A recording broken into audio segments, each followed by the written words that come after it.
The views and opinions expressed in the following program are those of the hosts and guests, and not necessarily those of the staff or management of Worldwide Digital Broadcasting Corporation. Right. Get yourselves together. Right. Stand up and live your life. Right. Get yourselves together. Right. Hands up high.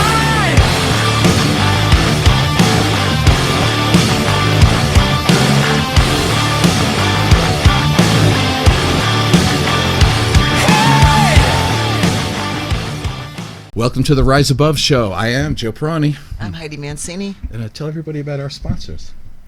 We want to thank Jay Jung from City Athletic Club for partnering with the Rise Above Show so that we can bring you great programs and great guests. And we also want to thank Marie Blake Locke for prepping our food for us. And she's also a partner of our show too, also to help Joe and I, so we can put great programs together every week for everybody. And she makes great food. Excellent. Have you called yet? I haven't called yet. I haven't made the call. Oh, you will. Have you made the call? I haven't made the call yet. That was put him on the spot. Yep. So today we have a very special guest. He is the most celebrated makeup artist in the world. And not only that, he is an absolute innovator. He has his own lines. We've got all that too. So much. And I want you to say most of it because I know I'm going to ruin it. Anyway, this is Scott Barnes, everybody. Thank you. I love our one person in the audience. What am I, chopped liver? You're controlling things over there. So, Scott, take it from the top. Just in case somebody doesn't know who you are. Well, they've seen all your work. Yeah, I'm sure. Unless you've been living under a rock, you've probably seen something I've done. I'm a celebrity makeup artist, or they call me a celebrity makeup artist. I work with primarily celebrities throughout my career. I have over 450 magazine covers to my name. 121 music videos, about to do 122 next Monday. All right. Oscar nomination for a film that I did. And I wrote 2 books. I have a cosmetic line and, just did a lot in my little life. This is your... So one of my products, Bodybuilding. Yes. So how has that changed your life and changed some other people's lives? This has changed my life in a way that I can't even explain. Actually, it's funny how I always say necessity is the mother of invention, right? Yes. So I was at an MTV shoot, Fashionably Loud with Maury Povich. Or Jerry Springer. Jerry Springer. Yes, okay. it was a Jerry Springer break. Remember the thong song? I do. Yeah, that was playing big. So we had all these models, and they said, these girls have to look tan. And they were all coming in from New York, and it was spring break. So everybody was white. And I was like, oh, shit, what am I going to do? So I went back to my room, and I had my protein shake blender thing with me, my little bullet. And back then, I got it at some Korean market. And I looked at my assistant. I'm like, okay, we got to throw everything in there. And I came up with Bodybuilding. Like, that's where it actually was born, in Mexico. In a hotel room in, Mexico. I was like, and then we put it all, it's great. And then I started working with J-Lo right after that, and then everybody was like, how does Jennifer glowing like that? And I was like, well, Bodybuilding, the J-Lo glow. And it goes on nice. It goes smooth, and it doesn't smell. It doesn't smell, and it's got, it's not a self-tanner. It's really just like a body makeup. My whole thing was like, why stop at the face when you can do your whole body? Right. Why just make your face perfect when your whole body can be perfect? Could you put it on Heidi right now? Could I? Well, that's why I tell Joe all the time. I said when women do their faces, I mean, it's all fine, but then you take your clothes off, and if you haven't done the rest of it with cosmetic or whatever we're going to do, it's kind of, ooh. Yeah. Okay. Yeah, it's like, I think sometimes... And I'm glad you explained that to me, because I was telling my friends it was a tanner, and I'm glad that you corrected that it's not really a tanner. It's a bronzer. It's a body bronzer, but it's not a self-tanner. And the whole purpose of this was also, I started doing all these shoots with celebrities, and it was like, okay, like if I was working with Julianne Moore, who's very pale, so I would use the platinum on her. I would go on, we'd do an in-style cover, and the next day she had to be on a movie set where there's continuity. And from doing a few films, I don't really do that a lot, it was, I realized that she had to be the same character every day. So if you couldn't do a self-tanner. Right. here's this woman who's white in this scene, and next day she's brown. Like, there would be a continuity issue. So this washes off. It was great. It's like immediate. There's no waiting around like 4 hours from now. Now I'm going to smell like, chemicals. Yeah, chemicals, yeah. I hate that smell. It's gross. I mean, I self-tan because I don't go in the sun. I lost my brother to cancer, skin cancer. So it's a funny thing, which is a whole another topic. So yeah. What else you got for me? So let's. What else you got for me? Let's be clear. When women look at Jennifer Lopez and they love her look, and that's you, right? Like, you're the one who put that look together. I did. I don't know anything about it, but that's monochromatic, faux glow. All these words keep popping up. Yeah, every time with my name, it's like, well, I think what's interesting about my career, and I think this goes for anybody, is people are like, I do these seminars all over the world and makeup shows, and people are like, how did you get this? And I'm like, you don't set out to get this. You do the best you can, and then people come along and they go, hey, you know what, this is amazing. And you just do you, and then hopefully people notice it, and they go, wow, you're amazing. And sometimes they don't, sometimes they go, you suck. One thing Joe was saying to me when you do your videos, and he says, well, if he's giving his makeup secrets away, people can copy that. And I said, they not necessarily, and you correct me if I'm wrong, because I've done limited amount of makeup, I do hair. Yeah. I said, there is a softness and a touch when you're doing an application that makeup artists know how much pressure to put on the brush, how to dust, if it smudges. And I started out as a fine arts painter. Okay. So that's, I think, where my difference is. I'll tell you a funny story about that. I was working for a photographer to make ends meet when I was going to school, and the photographer, I used to, back then we didn't have digital, so we were winding cameras and developing film, and I was doing lighting. And he was like, and I used to use the space to paint in when I wasn't doing photography stuff with him. And he said, you should do makeup. And I was like, so not interested at all. Because all the makeup artists that came in had a certain... You don't look like a makeup artist. Persona. Yeah, there was a persona that went with it, and I was like this. No. And so I did it, and I was horrible at it. And something about me is I don't like to suck too bad. I'm like, I sucked. I didn't suck just a little. I sucked really bad. So I was like, okay, how can I paint a Renaissance painting, but I cannot do this? This looks so easy to me. And then, so when I hear women say, oh my God, I have such a hard time doing my makeup, I'm like, I get it. Because I couldn't do it either.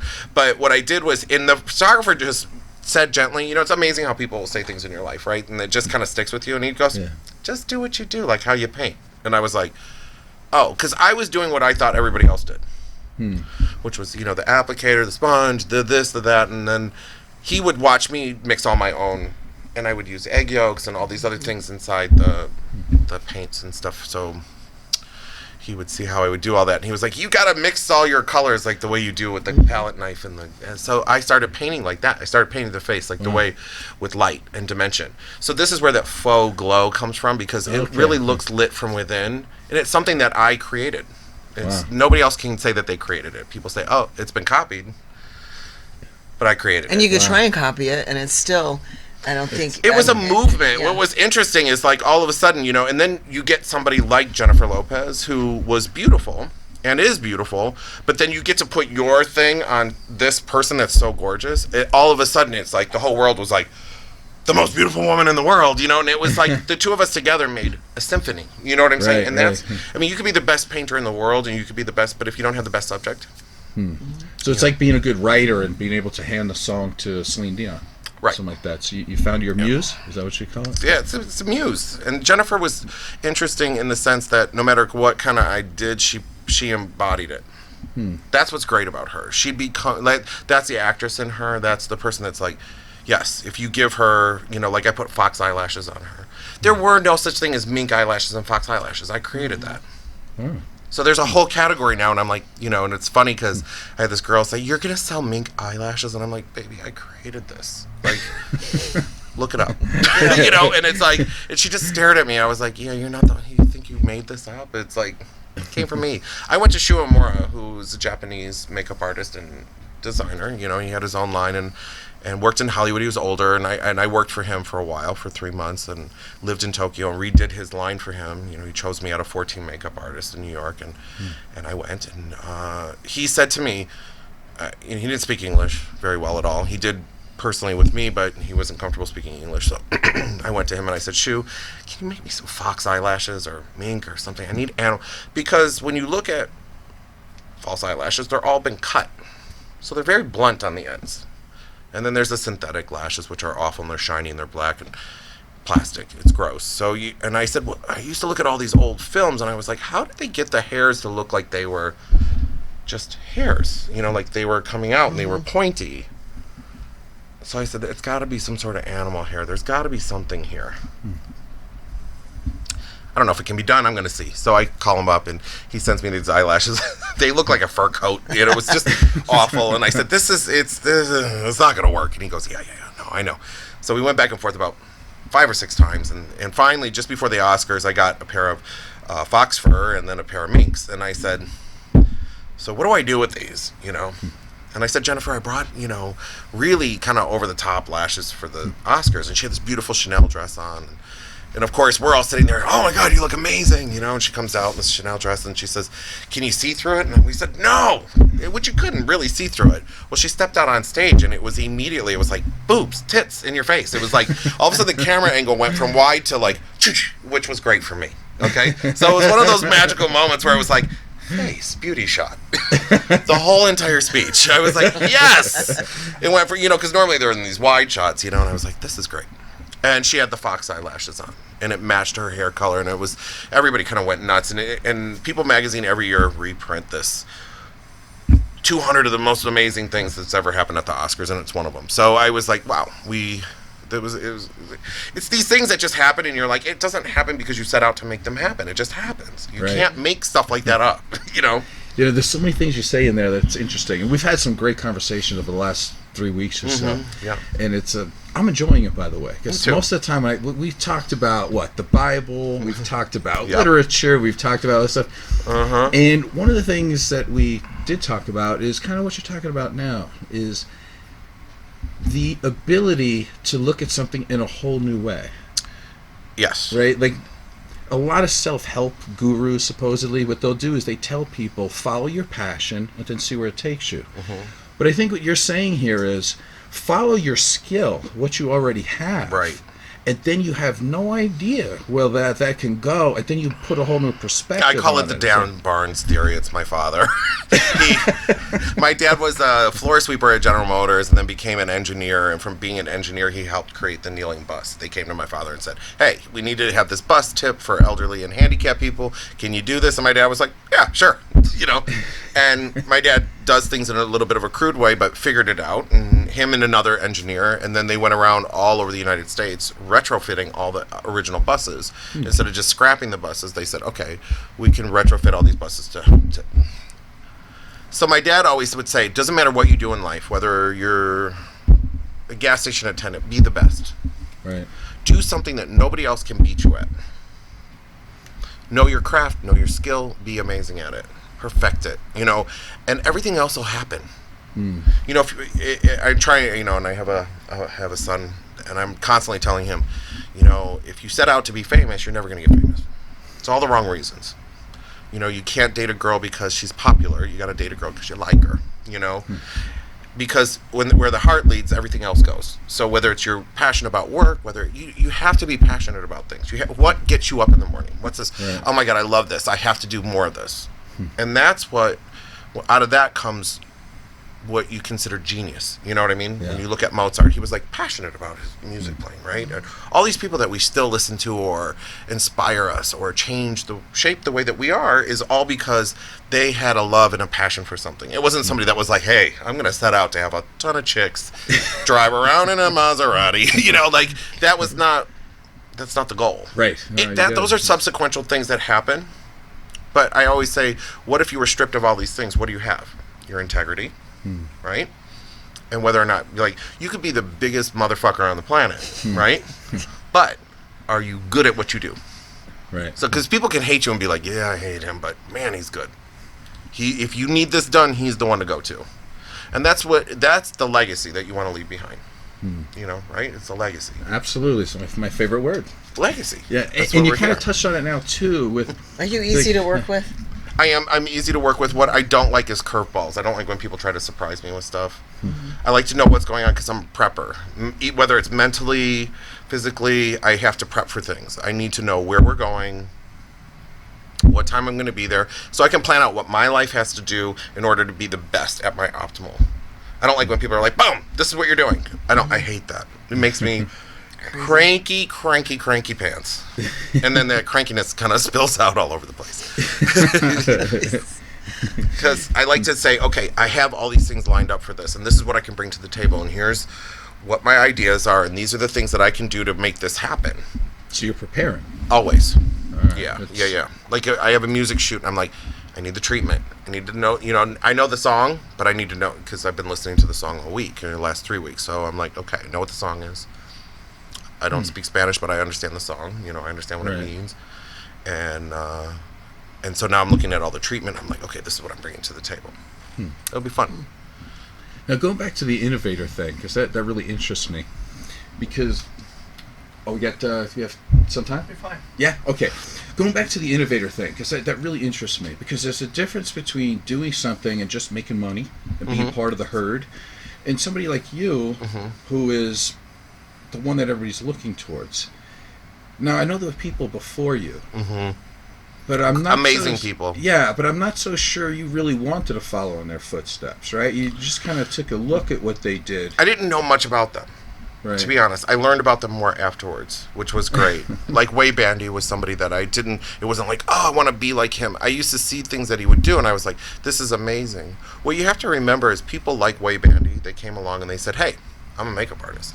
And the photographer said, I need this person to do my makeup for my shoots. And it was Francesco Scavullo, who I had the privilege to work with toward the end of his career. And it was a dream of mine. But Way was one of the people that, before that, women used to do their own makeup. They'd come into the studio and they had to learn models knew how to do their own hair and they knew how to do their own makeup. Verushka, you go back to the 50s, and those women did their own faces. So when you look at those old fashioned photography, it was quite amazing to see eyes and lips and everything done by themselves, So, and I was like, they were very skilled people to do their own hair. I mean, these were elaborate hairdos too. It wasn't like my hair straight and brushing it, like the 70s, right? This was the 50s. We're talking about an updo with like craziness.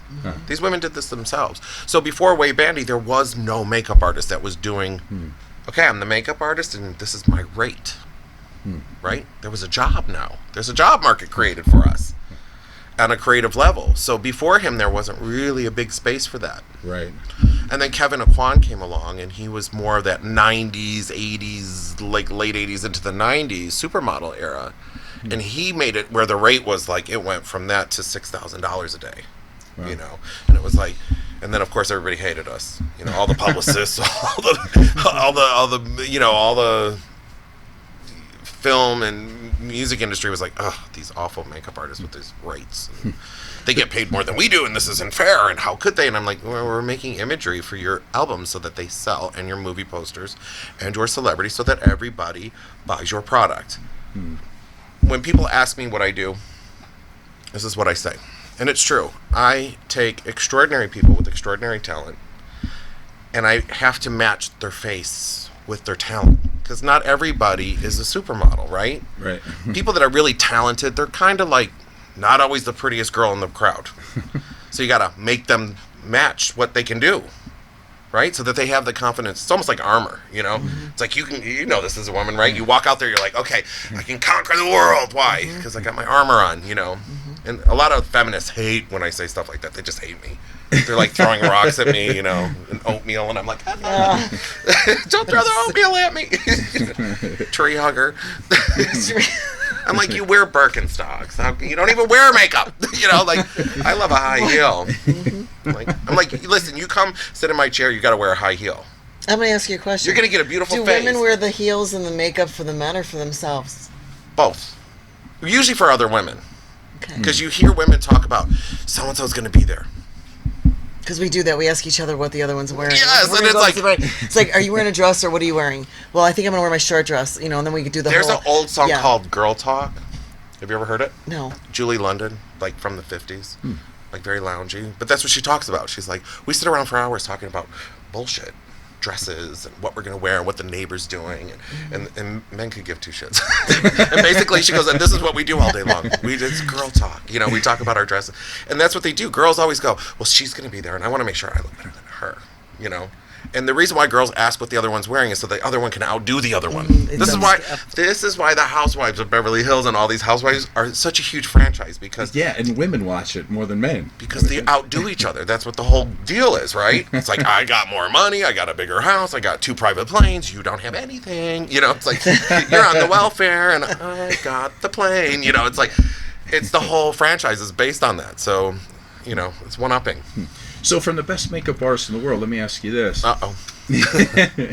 What do you consider then to be a beautiful woman? Right? Well, there's a lot of women going, well, maybe I can't afford to have well, that's why my first book was so well. Artist. Yeah, agreed. And it's funny because I touch on that. And why I went, when I wrote my first book about face and Jennifer was on the cover. She sat for the cover for me. And she wrote the foreword to the book, Jennifer Lopez. And I said to her, just tell me what your experience was. That's all I want you to write about. So she did, and it's quite touching. But I started digging, and I was like, what's the first transformation story that I'm aware of, right? When you start looking, and everybody was like, oh, it's Cleopatra, it's this, it's that, and it's Nefertiti. And I'm like, no, they were queens. Like, they were born into that, or they were primed into that, no matter how ancient it was, into that place. They were appointed there.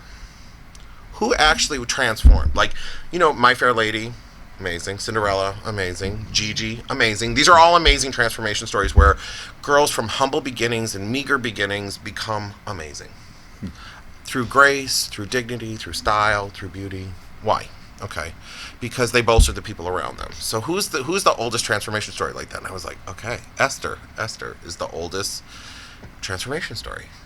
It's biblical. Okay, it's 2,000 years old. Esther was the daughter of a goat herder. I was like, she probably, like, if you would imagine what a goat herder daughter looked like, she probably had one unibrow, right? It's just right across the middle. And so her parents both subsequently died, which I always think God has a plan for all of us, right? So here she goes to live with her uncle, and she goes to the city. So from the goat herding to the city, kind of city-ish. Then she gets captured because she's a single female, right? So she gets rounded up by eunuchs, nonetheless, and held captive. And so all the other girls are freaking out. We're held captive. We're prisoners. This sucks. And she's looking at this like, my life couldn't get any suckier, right? I've got a unibrow. My parents are dead. I'm living in the city, right? Let me make the best of this. So she changed the way she looked. The way she bathed. She bathed in different oils. All because she was like, I'm looking at this as an opportunity. Everybody else is looking at this like, this is failure. I'm looking at this like, I can get out of this. Or I can get to a better place. Subsequently finds favor with the king. The king makes her the queen. She saves an entire race of people. Based off her beauty. Because he falls in love with her so much that she's like, no, I'm Jewish. Don't kill all the Jewish people. And he goes, okay, all right, I won't kill them. Okay, so that's really the essence of the whole thing. Yeah, there's a lot of parables in there, and there's a lot of double meanings in there. But I looked at it from a beauty standpoint, and I said, okay, if this woman was able to take her beauty and her charm and was able to change and shape a whole entire race of people, why can't every single person do that? Every woman has the strength and the beauty and the ability to be the best possible version of themselves, right? This is what I do. So I get you, and I take you, and I'm like, all right, let's make you amazing. Yeah. How to make you amazing. This is how we're going to do it. So we basically have the same job. You just, you handle it from the makeup area, Correct. And I do it from the physical area. How does that make you feel? Did any of that resonate with you at all as a woman? It like does. What I was saying? Yeah. It does. Is it inspiring? It is inspiring. Yeah. And it is something that takes work, though. When you're unaware of it. When you're unaware of it. And a lot of women spend their life struggling with that. They do. Till they get to a certain age or something happens in their life and they go, you know what, I'm just going to be who I need to be and forget all the frills. And then that's when you start to become more comfortable with yourself. I mean, not forget the I call it the fucking age. The fucking age, exactly. You're just like, fuck it, I look good. Yeah. I don't really care. And then they don't like me. I don't and then care. you look more attractive because you seem because you more feel that secure confidence. because you're It's confident. that's the X factor. You know, I've been with women and you see them really uncomfortable. Celebrities. Oh, my hair's too curly. Oh, I got too much blush on. They freak out. And then you see somebody like Jennifer who just, she's a lion. She steps right into it. And even if it looks a little weird, she owns it. And it's like somehow you're like, she's so beautiful. And that's what it is. You fall in love with the fact that she's confident. And she owns it. It's like confidence. That's big. Very well, big. that's the X factor. Absolutely. That's what makes you beautiful. That's what he tells me all the time. Yeah. I do tell you that all the time. That sheepish stuff is like, okay, you're pretty, Mindy. You're the prettiest girl in the crowd. You know, you know that's the girl that goes, I'm ugly, and everybody goes, no, you're not. No, you're not. You're so pretty. You know, and it's like you just want to just. You like shoot yourself in the head. Yeah. And it's like, oh God, you know. So we need to take a little break. We'll be right back after this message from our sponsor.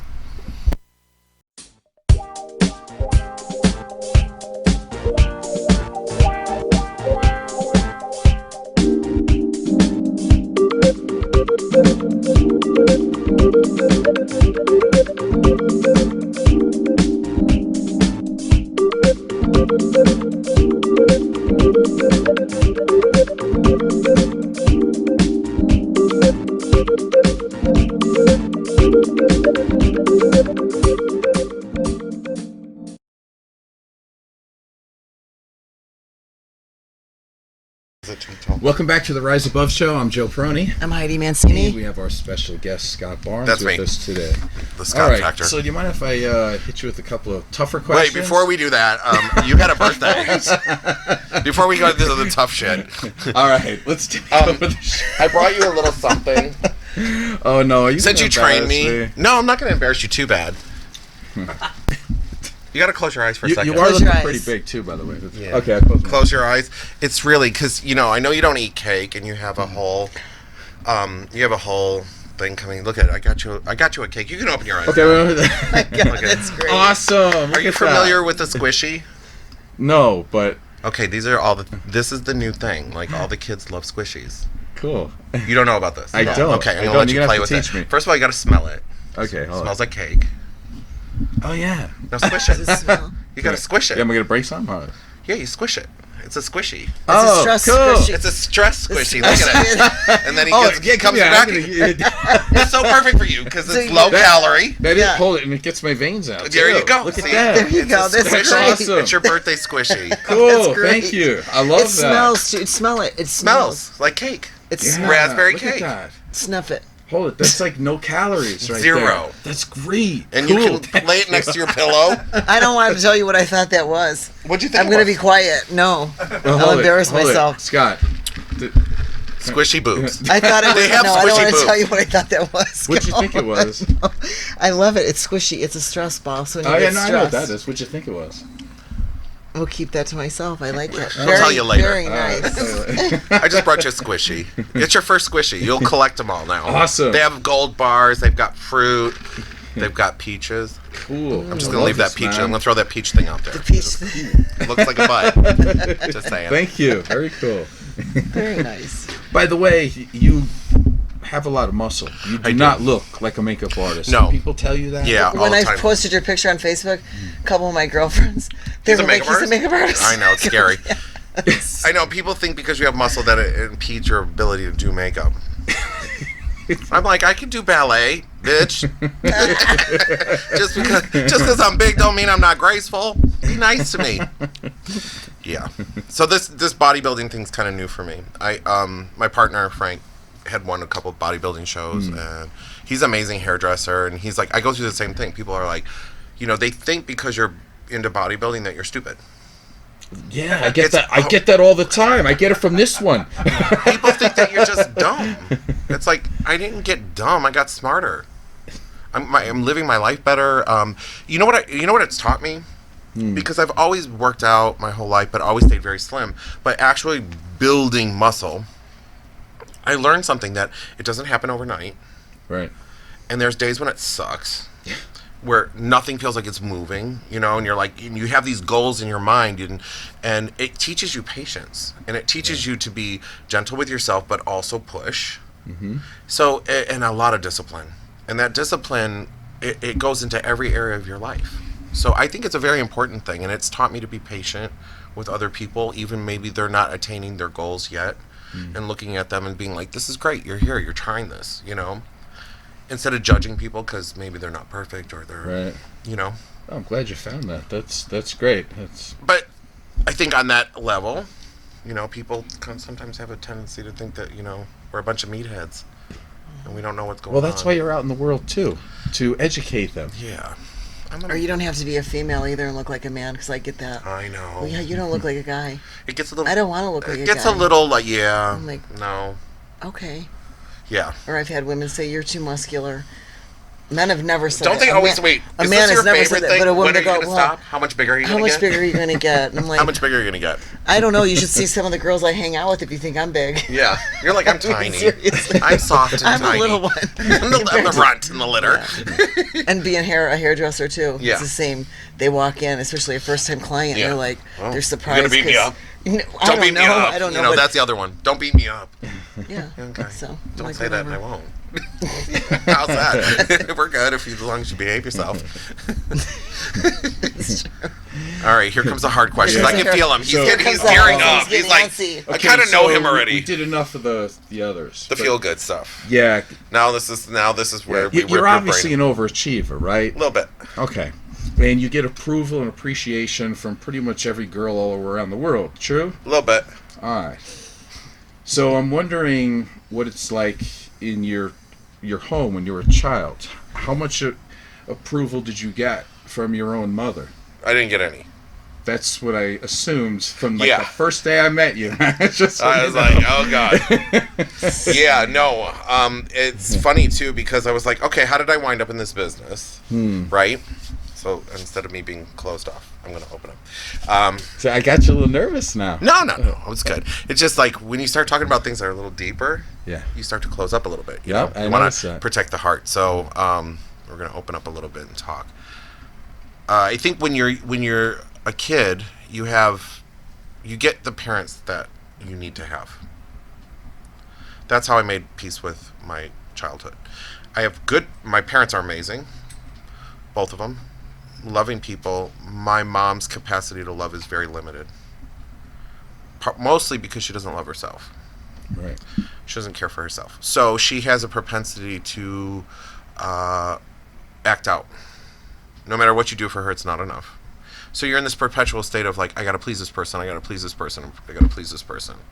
And then the more when you're a kid, when somebody's mean to you, you try harder. Right. Right? Because this is what you're taught. So, of course, you get into a business where you're working with a bunch of celebrities, which nothing is good enough for them. So you've been primed really well for this since birth. job. So I said, all right, God, you line me up with the most perfect mother in the whole world, because she said to me, yeah, you're going to get her because she's going to teach you how to be an adult and help you propel you into the life that you're going to lead. So I think sometimes, again, back to Esther, we get into these situations and they could look like a curse, but if you look at them like, wow, this was really a blessing, because if I had not had that upbringing or I had that mother, I would not have been able to handle the level of success that I have now with the people that I work with. So I know how to handle them, tap dance around them. What's changed now for me, as now I'm 49 years old, I'm very healthy. Right. So when people try to play this like little emotional game on me, I'm like, not doing this. And I'm just very clear about it. These are my parameters. Don't overstep my boundaries. I love you, and if you don't like it, then that's just bye. You know, I don't need you as much as you need me. And when you get into that mindset, and it's not rude, it's not out of anger, it's just this is the way it is. And this is my area. You know, I'm a space person. I love my space. I think space is really important. I don't like when people invade it. I'm really finicky about that. So this is your proverbial space. This is what I'm comfortable in. Don't overstep your boundaries, and we're going to be fine. Everybody will get along great. As soon as you start abusing me, we're done. So as you become more healthy, people start to fight back, don't they? They don't know what to do with it. They don't know what to do with it. Because they're used to, this business breeds unhealthy people that all have the memes. You know, me. What about me? You're not paying attention to me. You know, pay more attention to me. You know, it's like you're like, okay, you're the most beautiful girl, Mindy, in the whole. You're the prettiest cheerleader out of all of them, right? You go back to Mindy. You know, meanwhile, back at Mindy. So it kind of goes in a circle, and what you do is you give them a little bit of that because that's your job. Right. You know, you do it too. You're doing good. You're going to be a good. Yeah, come on, work out. You work out hard. Yup, that was a good set. You know, and that's the same thing. And when you mean it, you got to say it when you mean it. Don't lie. You know, don't feign affection or anything else. But also, it's not about this like worshiping and panting. And I can't do that. I just. Is part of that the root cause of why you and Jennifer Lopez split up for a few years? No. The root cause of that was other people. Her and I have always had no problem. It's all the people in between. Managers, publicists, you know, and somebody said, you know, we don't need you for this event. She's not going. Right. And then at the last minute, they were like, she's going. And then told her that I pulled off on her. Because they would have to say, oh, you have no one. So instead of losing their job, they threw me under the bus. They tried to make you lose yours. And I just got tired of it. I was like, I can't do this, you know, and it was just awkward and hard and bad. And it just gets exhausting. And now I had a very similar situation happen with a different client, and I showed the email. I was like, here. And she was like, whoa. And I was like, yeah, I don't lie. It's not something I do. That's one thing I don't do. I'm painfully truthful, you know. So how did you get so strong after such a rough beginning? Because a lot of people, when they kind of are brought up like that, they just buy into this whole learned helplessness, and they really just never figure it out. But you figured it out. I hate when people... This is one of my pet peeves in life. Mine too. I don't like when people don't take responsibility for themselves. No matter what it is. You know, you drank all the milk out of the container, you didn't use the glass, and you left it on the counter, and it's spoiled. Who did that? Me. You know, or I don't know, it was him, the sun was in my eye, the mitt was too big, checks in the mail. I can't stand any of that. It just drives me. It's just be responsible. We are all responsible for ourselves, and it's such an easy thing just to take ownership of the shit that we do. And once you do that, there's nowhere for people to go. But when you do that, when you take ownership over it, you're able to get better. You're healthy. Because you can say, okay, this is where I messed up, and this is where I'm owning it. Now what can I do to either not do that again, or if I'm going to do it again, at least improve upon it, or not, be better. Or be better.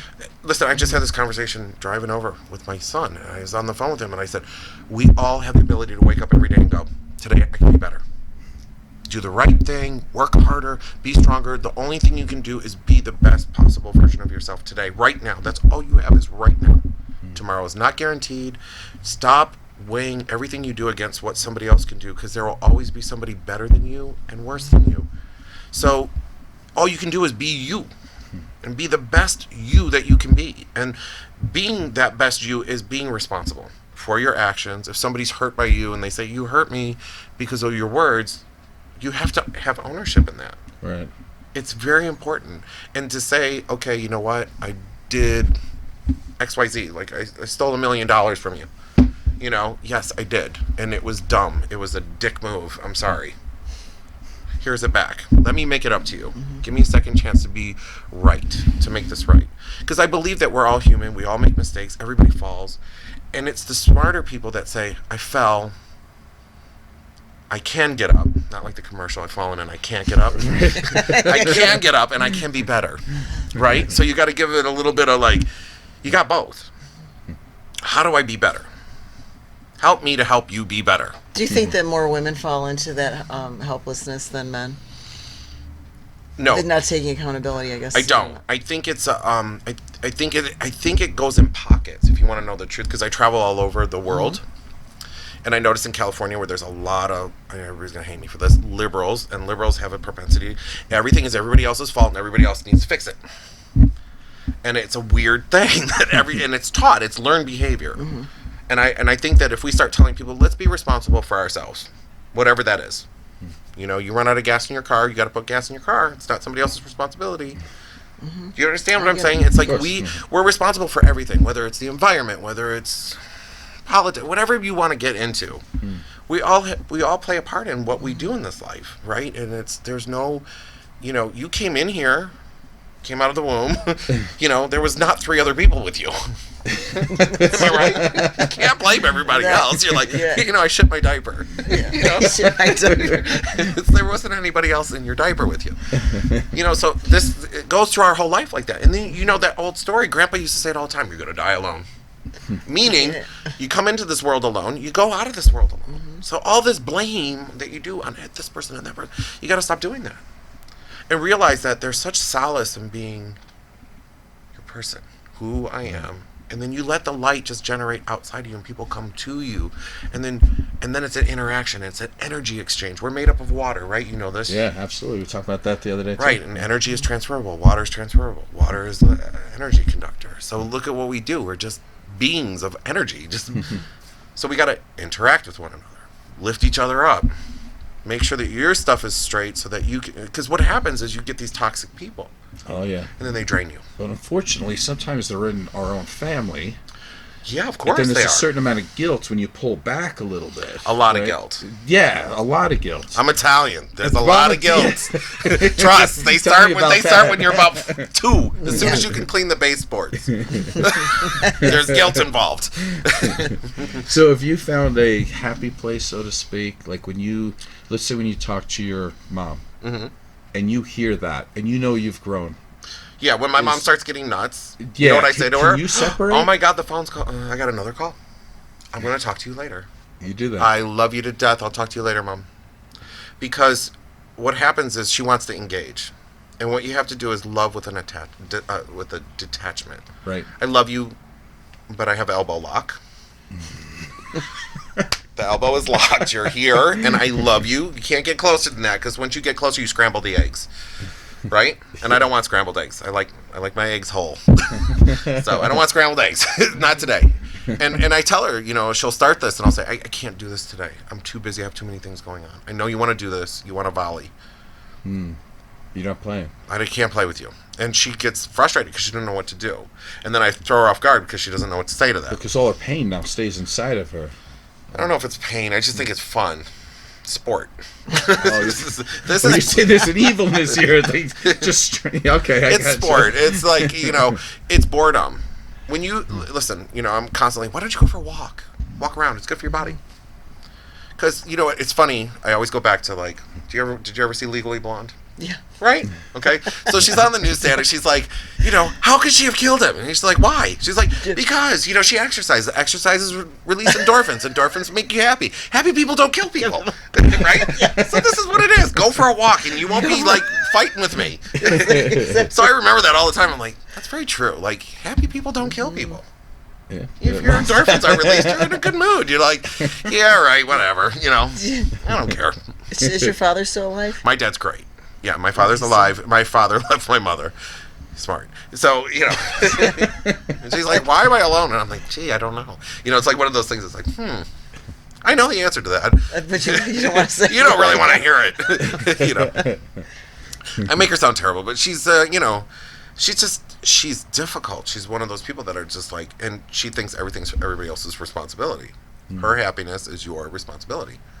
And it's an entitlement thing. Right. And I don't think we're entitled to anything. No, I agree. It's true. I'm one of those people that is just I just want you to respect, just be nice to me. That's it. That's what I feel like I'm entitled to. You just be nice to me, and then I'll be nice back. And, I don't want you to be rough with me, because then I'm going to have to be rough back with you, and I don't want to do that. I'm definitely a fighter, but I won't go pick a fight. Was there ever a time in your life that was very down and negative? Awful. That you had to take a look at yourself and go, awful. Maybe you had a little self-doubt? A lot. A lot. Can you tell me about that? Well, I was 18 years old, and I was living in New York, and I was doing a lot of drugs and drinking a lot.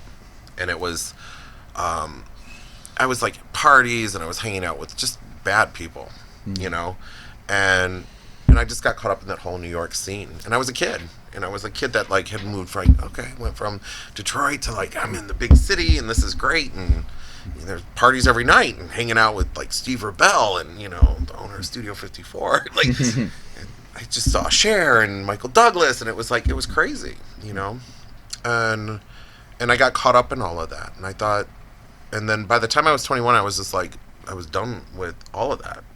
But I was really low. It was like a really low point in my life, and I had lost all my friends because I decided that I was like, I'm so much better than all of this, and meaning there's more for my life than this. Right. It's dead end. And when you change, I always say, when you begin to change, don't expect the world to applaud, because they definitely don't.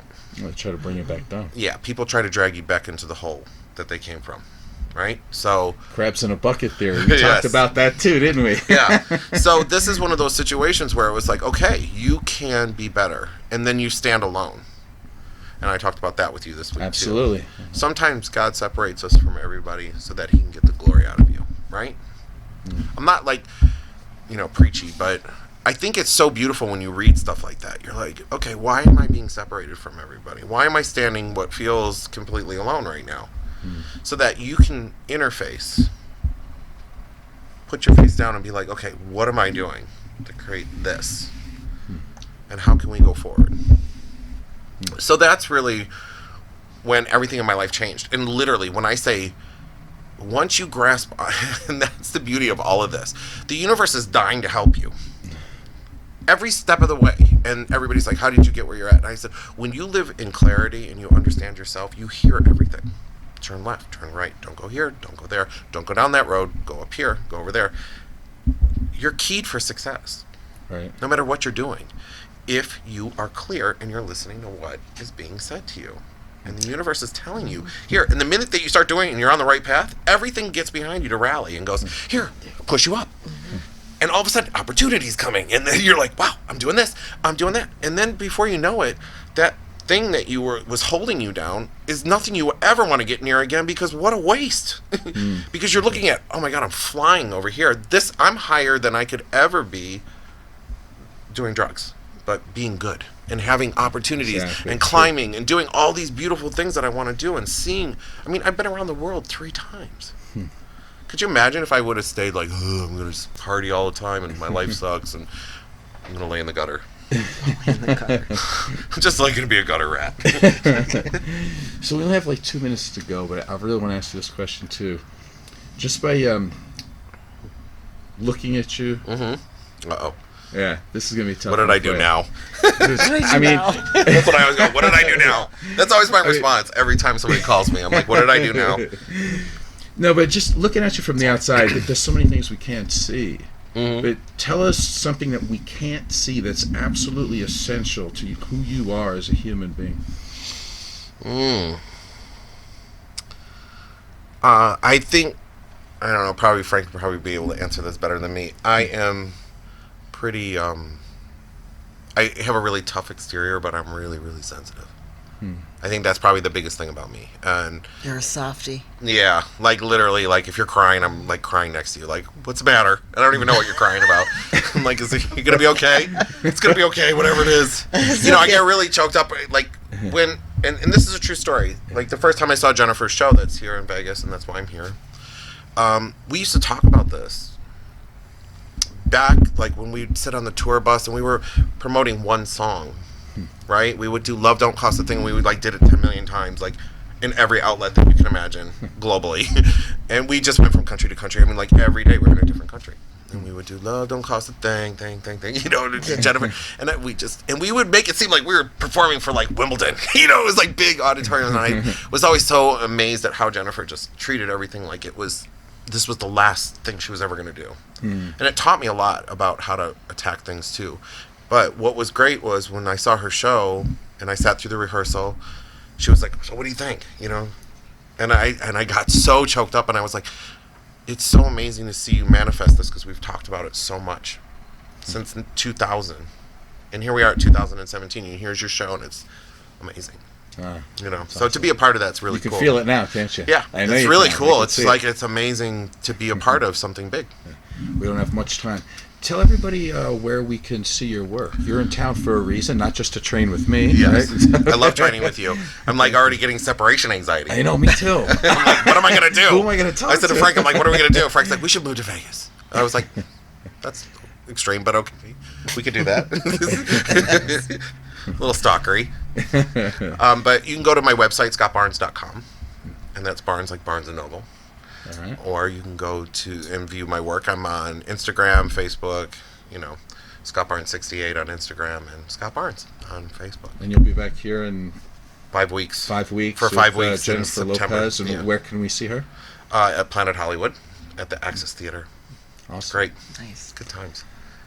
Thanks for Good being times. here, man. This is thanks. really fun. This is much better than Oprah, right? It's way better than Oprah. All right, cool. Oprah's shady. She's what? Oprah's shady. I've been on Oprah. It's shady. She's shady. Thanks for watching the Rise Above show. I am Joe Perroni. I'm Heidi Mancini. And I'm Scott Barnes, and you better rise above. Rise You have no above. Thank choice. you.